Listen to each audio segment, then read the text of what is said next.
Good morning, class. So in last section we have learned about the writing skills and last part of the communication skill chapter. So today we start a new chapter which is unit 2, self management skills. So let's start with the section A. Session 1 tell us about the meaning and importance of self management.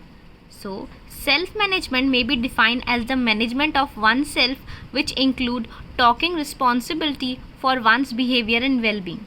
It means having what it takes to take charge of everybody, everyday role and responsibility, emotions, medical needs and everything else about you. So here it's all about you, that how can you take the charge of your everyday routine, your responsibility, your emotions, your everything which you need. So self management include self awareness, self control, personal hygiene and so many things. So this will include managing your time, making right choices when called upon to do, and coordination with others with whom you interact, among many other things.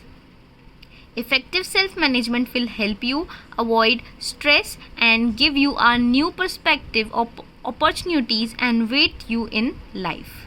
In order to manage things well, you must set yourself a goal and identify the task and people who will help you to achieve your goals. So let's discuss why self-management is so important. So we have already studied that what is self-management is. Here self-management is important since by learning to manage our personal lives well, as we eventually get efficient at managing a professional life better too. This particular things tell us about if we are good, we are happy, we have managing a personal life, so we will get effect at the managing. So if we are happy in a personal life, we manage all the things, so we can also manage our personal life too, and which is actually a better option. This will make us more efficient and effective at work. Self-managing has many positive results. So here are a few. Firstly, you became organized. You find yourself with more time on hand to pursue other interests. Second, you contribute to be a better workplace for yourself and your colleagues. Like we have discussed earlier, if you are better at your personal life, so it will be good for you to manage your professional life. So here you can contribute a better workplace, so that you will be happy and your colleagues will also very happy.